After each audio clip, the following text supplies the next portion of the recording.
Mesdames et messieurs, bonjour, je m'appelle Myriam Muller et je suis psychologue en cabinet libéral. J'ai exercé pendant quelques années en maison d'accueil spécialisée autisme et en CESAD expérimentale.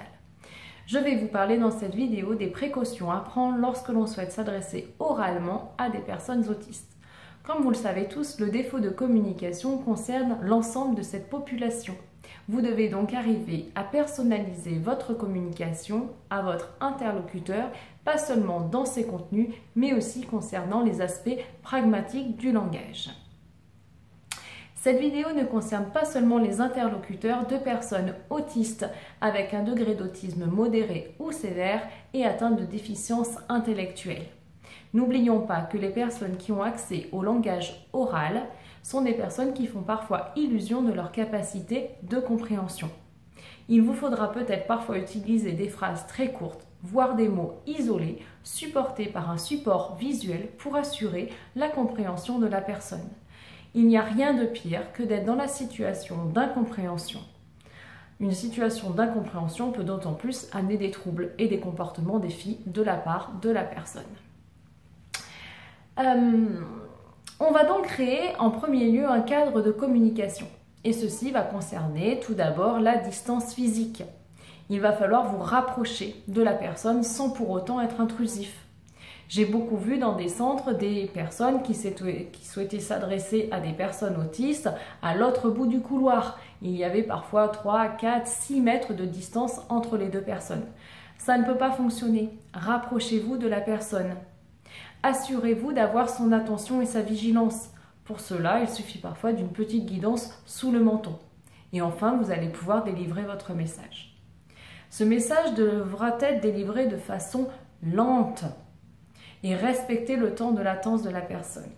Le temps de latence, c'est le temps qu'elle va mettre pour traiter l'information qu'elle vient d'entendre. Ne la surchargez donc pas de paroles, de phrases, de mots. Attendez qu'elle réponde. Attendez de voir sa réaction. Ensuite, vous allez devoir utiliser des phrases plutôt courtes, précises, concises. N'utilisez pas des expressions imagées, du genre « il pleut des cordes »,« j'ai les jambes lourdes »,« j'ai la tête lourde »,« est-ce que tu donnes ta langue au chat ?» parce que ces phrases seront traitées au sens littéral du terme. Et vous imaginez donc la compréhension de la personne à ce moment-là. Ensuite, vous allez éviter le plus possible les implicites dans ce que vous allez dire à la personne. Les implicites, c'est toutes ces choses-là qu'on va utiliser, les silences, les intonations différentes, parce que parfois, nous, neuroatypiques, on n'ose pas dire les choses simplement et franchement. Alors avec les personnes autistes, ne tournez pas autour du pot. Dites les choses avec bienveillance, évidemment, mais n'utilisez pas ces implicites qui ne seront pas traités. Pour un neurotypique, tout ce qui est des aspects pragmatiques, dont la prosodie, va amener une compréhension différente du contenu du message. Ces aspects pragmatiques ne seront pas traités par la personne autiste. Donc il peut y avoir des erreurs de sens. Donc n'oubliez pas d'expliciter les choses. C'est exactement la même chose pour les émotions. Si vous êtes contente de la personne, dites-lui. Si vous êtes insatisfaite, dites-lui de la même façon. Mais n'utilisez pas de gestes ou de mimiques faciales. Ou alors, si vous les utilisez, mettez des mots sur vos gestes, vos postures et vos mimiques faciales. Enfin, si vous avez à répéter votre phrase, votre question, utilisez les mêmes mots. Cela va dans le sens de ce que j'ai dit tout à l'heure, à savoir, la personne, elle va mettre plus de temps pour traiter l'information.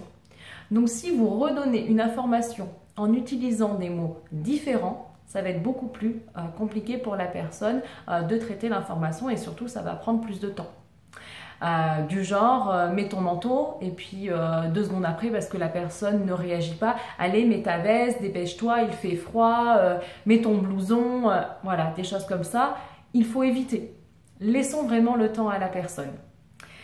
Il me semble que si vous respectez ces quelques précautions, vous avez tout compris et ça va bien fonctionner pour vous et puis pour la personne que vous avez en face de vous. Enfin, ne faites jamais l'impasse sur le support visuel. Si vous pouvez faire un dessin à main levée, si vous avez un pictogramme, si vous avez une photo, utilisez vos téléphones et les images que vous avez sur vos téléphones pour montrer à la personne ce que vous êtes en train de lui dire. Vraiment, cela va aider à améliorer ses capacités de compréhension et il y aura une fluidité. N'oublions pas que communication, c'est être en relation avec autrui. Il y a un vrai échange, une vraie réciprocité. La communication, ce n'est pas unilatéral. Je vous remercie pour votre attention et je vous souhaite à tous une bonne continuation.